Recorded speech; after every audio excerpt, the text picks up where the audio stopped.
Hello friend, welcome to Safan classes. आज के इस वीडियो लेक्चर में हम C programming question and answer data types and size part 1 देखेंगे। ठीक, स्टार्ट करने से पहले आपको बता दें, अगर ये वीडियो आपको पसंद आए तो लाइक जरूर करें। ठीक, वीडियो को भी लाइक करें और चैनल को सब्सक्राइब भी करें।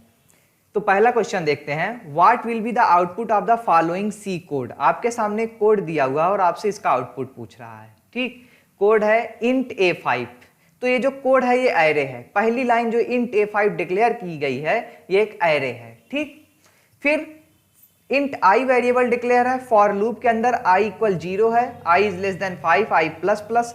इफ के अंदर a ऑफ i से पहले ब्रैकेट में कैर लिखा हुआ है, इसका मतलब ये एक्सप्लिसिट टाइप कन्वर्जन कर रहा है। जो ब्रैकेट में कैर लिखा हुआ वो एक्सप्लिसिट टाइप कन्वर्जन है। फिर ऑप्शन दिया हुआ है the compiler will flag an error. ठीक, एल्स में फेल लिखा हुआ, प्रिंटफ में एक ही वैल्यू प्रिंट कराई गई है। The program will compile and print the output 5। The program will compile and print the ASCII value of 5। The program will compile and print fail for 5 time. तो इस code को हम आइए समझते हैं। कोड को समझने से पहले आपको यह समझ में आना चाहिए कि कैर a ऑफ i आखिर प्रिंट क्या करेगा। ठीक, तो हमने बाकी के कोड को कमेंट में लिख दिया है, यानी ये एग्जीक्यूट नहीं होगा। आपको पहले ही बताएं कि जो कमेंट में हम लिख देते हैं वो एग्जीक्यूट नहीं होता है। कंपाइलर बस इन 3 लाइनों को एग्जीक्यूट करेगा। तो इन 3 लाइन में हमने क्या किया, int a ऑफ 5 लिया। ठीक, जो एक एरे है जिसकी साइज क्या है 5 यहाँ जो लिखा हुआ है वो एरे में उसकी साइज होती है। अब एरे क्या होता है, array is a collection of similar type data which memory contiguous memory start always with 0। ठीक, इसकी जो लोकेशन होती है वो किससे स्टार्ट होती है, हमेशा 0 से। उसे इंडेक्सिंग कहते हैं। तो एरे एक सिमिलर टाइप डेटा है। सिमिलर टाइप डेटा का मतलब अगर आपने इंटीजर एरे लिया है तो सारी वैल्यू इंटीजर, अगर आपने कैरेक्टर एरे लिया है तो सारी वैल्यू कैरेक्टर। आप इंटीजर कैरेक्टर मिक्स करके वैल्यू नहीं ले सकते एरे में। ठीक, तो देखिए एरे हमने लिया जिसकी साइज 5 है और ये उसकी इंडेक्सिंग है। देखिए 0 पोजीशन से स्टार्ट होती है इंडेक्सिंग, 1 2 3 और 4 तक ही गई, तभी 5 वैल्यू स्टोर हो गई। 0 पोजीशन पे क्या स्टोर है 1 पोजीशन पे क्या स्टोर होगा 2 पोजीशन पे क्या स्टोर होगा 3 पर 4 और 4 पर 5। अब ये 1 2 3 4 5 है कहाँ, ये वैल्यू है जो प्रोग्राम में आपको दी गई है। 1 2 3 4 5 वैल्यू है और उसकी ये इंडेक्सिंग है। जब भी आप एरे का क्वेश्चन सॉल्व करें तो आप इंडेक्सिंग जरूर बना लें, बिना इसके आप सॉल्व नहीं कर पाएंगे एरे का क्वेश्चन। तो ये इसकी इंडेक्सिंग है। यहाँ पे जो है वो इंडेक्सिंग है। a ऑफ 0 पर 1 वैल्यू, 1 पे 2 पर 3 पर 4 और 4 पर 5। अब एक चीज आपको बता दें, यहां पर कैर को एक्सप्लिसिट टाइप कन्वर्जन किया गया है और फिर वैल्यू को कंपैरिजन किया गया है। इस कोड में जब आप देखेंगे तो कैर एक्सप्लिसिट टाइप कन्वर्जन है a ऑफ i का, फिर उसे कंपेयर करा रहे हैं सिंगल कोट में 5 लिखकर।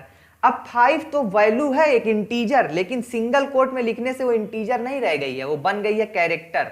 जब भी कोई इंटीजर वैल्यू को सिंगल कोट में लिखते हो कैरेक्टर बन जाती है, और कैरेक्टर का कंपैरिजन हमेशा ASCII कोड से होता है। अब देखिए 5 का ASCII कोड होगा 53। आपको ASCII कोड याद होना चाहिए। 0 का होता है 48, 1 का होता है 49, 2 का होता है 50, 3 का होता है 51 एंड सो ऑन। तो 5 का क्या हो जाएगा 53 कोड। फिर देखिए इसमें लिखा हुआ है कैर a ऑफ 0 इक्वल 5। अब हम इस कोड पर आते हैं। सबसे पहले हम आपको बता देते हैं कि कैर a ऑफ i प्रिंट क्या करेगा। तो हमने यहां एक लाइन ली, i इक्वल 0 ले लिया और यहां पर a ऑफ i प्रिंट करा रहे हैं। तो i की वैल्यू क्या है 0, a ऑफ 0 पर कौन सी वैल्यू है 1। यहां देखिए a ऑफ 0 पर कौन सी वैल्यू आएगी 1। तो अगर हम इस कोड को रन कराएंगे तो आप बताइए 1 प्रिंट होगा कि 1 की ASCII वैल्यू प्रिंट होगी। a ऑफ 0 पर कौन सी वैल्यू है 1, तो या तो ये 1 प्रिंट होगा या 1 की ASCII वैल्यू प्रिंट होगी, क्योंकि कैरेक्टर में हम इसे कन्वर्ट कर रहे हैं। अगर हम इंटीजर में होता ये कैरेक्टर में एक्सप्लिसिट टाइप कन्वर्ट ना करते तो 1 ही प्रिंट होता, लेकिन यहाँ पर कैर में एक्सप्लिसिट टाइप कन्वर्जन कर रहे हैं तो आउटपुट क्या आएगा सोचिए। इसका आउटपुट आएगा सिंपली 1, ASCII कोड नहीं आएगा। ठीक, तो ये बात आपको क्लियर हो गई कि ये कर क्या रहा है। इसका ASCII कोड नहीं आएगा। एक्सप्लिसिट टाइप कन्वर्जन में करेगा क्या, इस इंटीजर को सिंपली कन्वर्ट कर देगा कैरेक्टर में, यानी 1 को एज ए इंटीजर ना समझ के क्या करेगा वो एज ए कैरेक्टर समझेगा, लेकिन 1 1 ही रहेगा। ठीक, तो आप आई होप आपको कैर ए ऑफ आई समझ में आ चुका। अब आते हैं हम अपने मेन कोड पर। ठीक, कमेंट हटा देते हैं और मेन कोड पर आते हैं। देखिए ये एरे आपको समझ में आ ही गया, एरे कैसे डिक्लेयर होता है। फिर फॉर लूप चलाया है, i equal 0, i is less than 5, i plus plus. Loop कैसे चलता है, लूप स्टार्ट होगा, i की वैल्यू 0 से इनिशियलाइज होगी। ठीक, अब इसी 0 को कंपैरिजन करेगा, क्या 0 5 से छोटा है, यस 0 5 से छोटा है, नीचे आया। If char a of i की वैल्यू 0 है तो यहाँ i किससे रिप्लेस हो जाएगा, 0 से। तो इफ कैर a ऑफ 0 जब भी हम बात करेंगे a ऑफ 0, यहां पर हम आपको समझा दे रहे हैं, कैर a of 0 equal single quote में 5। तो a ऑफ 0 की जब हम बात करेंगे तो उस 0 पर कौन सी वैल्यू है, उस 0 इंडेक्स पे कौन सी वैल्यू है ये देखेंगे। 0 इंडेक्स पे कौन सी वैल्यू है, 1। तो कैर a ऑफ 0 अभी हम देखे हैं क्या प्रिंट करेगा, 1। तो a ऑफ 0 की जगह क्या रिप्लेस हो गया, 1। अब इसका कंपैरिजन हो रहा है इक्वल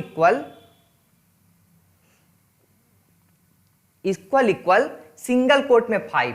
तो बाबू सिंगल कोट में जो 5 है वो एज ए 5 कंसीडर ना होके सिंगल कोट की वजह से क्या कंसीडर होगा, एस की वैल्यू, यानी 5 की जगह यहां पर क्या कंपैरिजन होगा, इसकी एस की वैल्यू, और इसकी एस की वैल्यू 5 की क्या है, 53। क्या है, 53। 5 की एस की वैल्यू 53 आपको याद होनी चाहिए, 0 से स्टार्ट होती है, 0 की होती है 48। अब बताइए, आप खुद बताइए, इफ के अंदर हम कंपैरिजन कर रहे हैं a of 0 equal single quote में 5, यानी 1 इक्वल 53।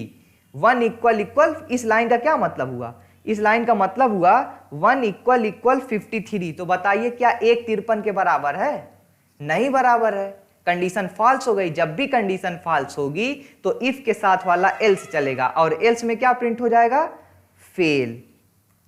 एल्स में क्या प्रिंट हो जाएगा, फेल, एक टाइम फेल हुआ। ठीक, फिर लूप वापस आएगा। पिछली बार i की वैल्यू क्या लिए थे हम, पिछली बार i की वैल्यू थी 0। ठीक, फिर i प्लस प्लस है, i प्लस प्लस का मतलब होता है i इक्वल i प्लस 1। ठीक, तो i की वैल्यू पिछली बार क्या थी, 0, 0 प्लस 1 क्या हो जाएगी, 1।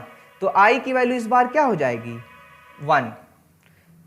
i की वैल्यू इस बार हो जाएगी 1। फिर आते हैं यहाँ i प्लस प्लस की वजह से, जो i प्लस प्लस है इसकी वजह से i की वैल्यू 0 से इंक्रीमेंट, इसे इंक्रीमेंट ऑपरेटर कहते हैं, इंक्रीमेंट होके हो गई 1।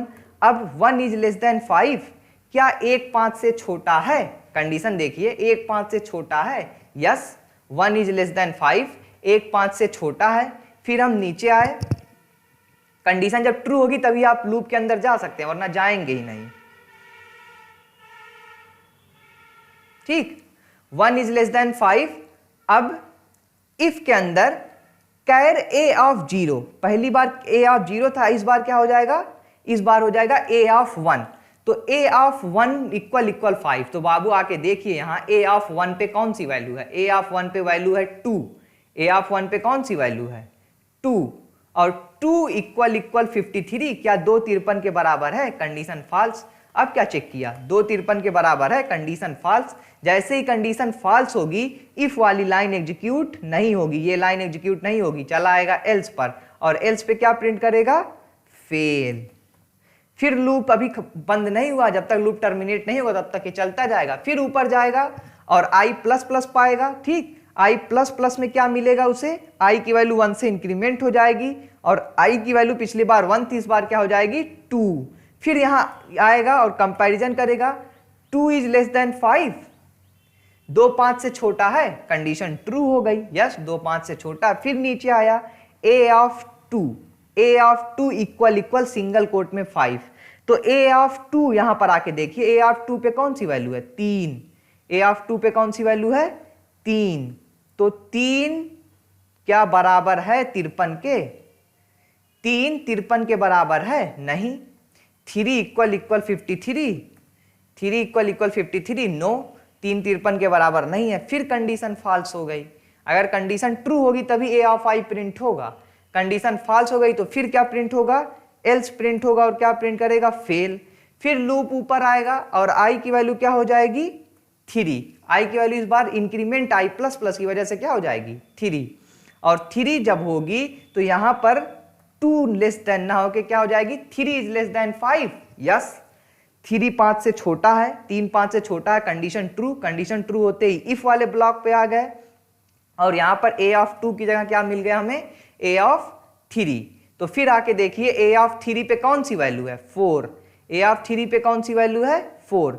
फिर वही कंपैरिजन होगा, क्या 453 के बराबर है, नहीं 453 बराबर नहीं है। फिर एल्स एग्जीक्यूट होगा और क्या आ जाएगा फेल, क्या प्रिंट करेगा फेल। फिर अभी लूप ब्रेक नहीं हुआ, फिर ऊपर जाएगा और i की वैल्यू पिछली बार 3 थी, इस बार क्या हो जाएगी i प्लस प्लस यानी 1 ऐड हो रही है, हर बार i प्लस प्लस का मतलब 1 ऐड हो रहा है, तो 4 हो जाएगी। और यहां पर 4 is less than 5, condition true. फिर यहां आया a ऑफ 4, a ऑफ 4 पे आके देखिए कौन सी वैल्यू है, a ऑफ 4 पे कौन सी वैल्यू है 5, तो 5 का कंपैरिजन किससे होगा 53 से, ठीक 5 का कंपैरिजन किससे होगा 53 से। ये नहीं बदलेगा, यहां पर जो सिंगल कोट में लिखी हुई है वैल्यू ये 53 हमेशा रहेगी, क्योंकि ये ASCII कोड लेकर चल रहा है और यहां पर ASCII कोड नहीं चल रहा है, यहां पर नंबर को सिंपल कैरेक्टर में कन्वर्ट हो रहा है, जो 1 का 1 ही 2 का 2 ही रह जा रहा है, ठीक। तो जब यहां पर A4 वैल्यू हुई, A4 पर हमें वैल्यू क्या मिली 5, 5 का कंपैरिजन 53 से हुआ, 5 इक्वल 53, 5 इक्वल 53 नहीं, 5 53 के बराबर नहीं है, कंडीशन फिर फॉल्स हो गई। तो जब कंडीशन फॉल्स हो गई फिर एल्स चलेगा और क्या प्रिंट होगा फेल। तो देखिए कितने टाइम फेल प्रिंट हो चुका, 1 2 3 4 5। फिर लूप ऊपर जाएगा, i की वैल्यू 4 से क्या हो जाएगी, i की वैल्यू 4 से 1 इंक्रीमेंट होगी, इसकी वजह से i प्लस प्लस। जब लूप यहां आएगा i प्लस प्लस पर तो i की वैल्यू 4 से क्या हो जाएगी 5, और जब 5 होगी तो फिर कंडीशन चेक होगी, 5 5 से छोटा है, कंडीशन फॉल्स, 5 5 से छोटा नहीं है, 5 5 के बराबर है, और कंडीशन क्या चेक हो रहा है 5 5 से छोटा है। तो जैसे ही कंडीशन यहां पर हमें क्या मिल गई फॉल्स, ये जो कंडीशन हमें है 5 5 से छोटा नहीं, हमें मिल गई फॉल्स। जैसे ही कंडीशन फॉल्स होगी, ये इफ फॉर का स्कोप इतना था, फॉर के अंदर ये जाएगा ही नहीं, प्रोग्राम यहीं पर टर्मिनेट, और हमारा आउटपुट क्या आ चुका है 5 time fail, 1 2 3 4 5, 5 time fail output आ चुका है, ठीक। अब हम इस कोड को आपके सामने रन कराते हैं, आप आउटपुट देख लीजिए।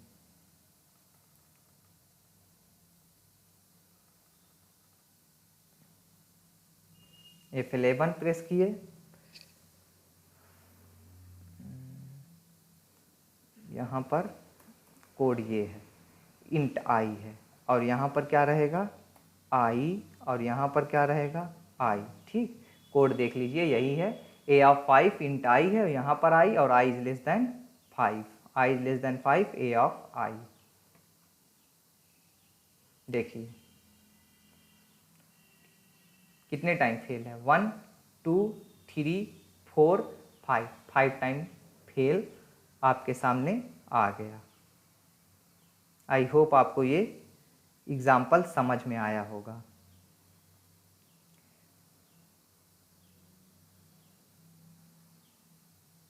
दूसरा एग्जाम्पल देखते हैं, the format identifier percentile I is also used for. तो बाबू परसेंटाइल आई जो यूज होता है वो इंट के लिए यूज ही होता है, ठीक। इंट के लिए परसेंटाइल डी भी यूज करते हैं, परसेंटाइल आई भी यूज करते हैं। Which data type is most suitable for storing A number 65,000 in 32 bit system. तो देखो 32 बिट सिस्टम जब कहा है तो 32 बिट सिस्टम में इंटीजर की जो रेंज होती है ना वो 65,000 नहीं होती है, इंटीजर की रेंज होती है 2,14,74,83,648 माइनस में और 647 पॉजिटिव में, ठीक है। तो इतनी बड़ी अगर रेंज नहीं चाहिए, हमें सिर्फ 65,000 रेंज चाहिए, तो हम क्या लेके चल सकते हैं इसमें से, हमें लॉन्ग और इंट पे जाने की जरूरत ही नहीं, हम क्या लेके चल सकते हैं अनसाइंड इंट ले के चल सकते हैं, क्योंकि साइंड शॉर्ट इंट की जो रेंज होती है वो 32,000 समथिंग होती है, और अनसाइंड की दोनों 32,000 पॉजिटिव निगेटिव जब हम ऐड कर देंगे तो क्या हो जाएगी 65,000 हो जाएगी। देखिए माइनस 32,768 से 32,767 होती है अनसाइंड, ये साइंड शॉर्ट की रेंज, और जब हम अनसाइंड कर देते हैं यानी ये माइनस और पॉजिटिव दोनों ये आपस में मिक्स हो जाएंगे, ठीक। तो अगर 32 बिट कंपाइलर पे आपको 65,000 रेंज तक वैल्यू स्टोर करनी है तो आप अनसाइंड सॉर्ट की तरफ जाइए, इंट की तरफ मत जाइए, क्योंकि इंट में बहुत ज्यादा मेमोरी लॉस हो जाएगा। इंट में 2 अरब वैल्यू होती है। ठीक, which of the following is a user defined data type? Typedef int boolean, typedef enum, struct, all of the mention. तो देखिए स्ट्रक्चर भी होता है यूजर डिफाइंड डेटा टाइप और एनम भी होता है ये आपका, तो इसमें करेक्ट आंसर हो जाएगा all of the mention. Typedef से भी हम user defined data type discuss करते हैं। ठीक, तो ये यूजर डिफाइंड डेटा टाइप एक पूरा चैप्टर है, उसमें हम डिटेल में पढ़ेंगे। अभी बस इतना जान लीजिए कि यूजर डिफाइंड डेटा टाइप किसे कहते हैं, टाइप डेफ को कहते हैं, स्ट्रक्ट को कहते हैं और एनम को भी कहते हैं, जिसमें हम अपना खुद का डेटा टाइप डिफाइन कर सकें। यूजर डिफाइन का मतलब होता है आप खुद से डेटा डिफाइन करिए। What is the size of an int data type? तो बार बार आपको बताए हैं, कोई भी अगर आपसे इंटीजर डेटा टाइप की साइज पूछे तो 2 बाइट मत कहिए, ना 4 बाइट कहिए। 2 बिट 16 बिट कंपाइलर पे होता है और 4 बाइट 32 बिट कंपाइलर होता है। आप आंसर देंगे depend on the system compiler. कौन सा सही होगा? सी वाला सही होगा। Question 6, what will be the output of the following code? यहां पर इंट मेन है, साइंड कैर कैर है। ठीक, तो फिर कैर 128 है, तो जब भी साइंड की बात होगी तो वो कौन सा लेके चलेगा? निगेटिव वाला लेके चलेगा, क्योंकि कैर की रेंज क्या होती है? -128 से +127 तक, और कैर के अंदर जब हमने 128 इनिशियलाइज किया और आगे साइंड लिखा हुआ है, इसका मतलब ये साइंड वाली रेंज लेके चलेगा, और साइंड वाली रेंज क्या होती है? निगेटिव होती है। तो आंसर हो जाएगा B. Question 7, what will be the output of the following code? तो ये है फाइल से। ठीक, इसे हम बाद में डिस्कस करेंगे, क्योंकि हम अभी फोकस कर रहे हैं ओ लेवल के कुछ इंपॉर्टेंट क्वेश्चन में, तो ओ लेवल में इतने टफ क्वेश्चन नहीं आते। ठीक है, इसलिए हम इसे अभी डिस्कस नहीं करेंगे, जब फाइल हम पढ़ा देंगे तब फिर डिस्कस करेंगे। क्वेश्चन 8 देखते हैं, हम बेसिक क्वेश्चन अभी डिस्कस कर रहे हैं जिससे आपका बेसिक क्लियर हो। What is short int in C programming? ठीक, शॉर्ट इंट क्या होता है? The basic data type of C. Qualifier, short is qualifier and int is the basic data type, all of the mention. तो जो C वाला है वही option सही है। Short is the qualifier and int is the basic data type. C में जो basic data type होता है वो होता है इंट। शॉर्ट क्या करता है? उसे क्वालिफाई करता है, यानी उसकी रेंज कम होता है। जब आप इंट के आगे शॉर्ट इंट लिख देते हैं ना, तो उसकी रेंज 2 अरब 14 करोड़ से घट कर क्या हो जाती है? आपकी हो जाती है 32,768, ये रेंज हो जाती है। So that's it. I hope आपको ये वीडियो लेक्चर पसंद आया होगा। अगर पसंद आए तो जरूर लाइक करें और चैनल को सब्सक्राइब करना ना भूलें। Thanks for watching it.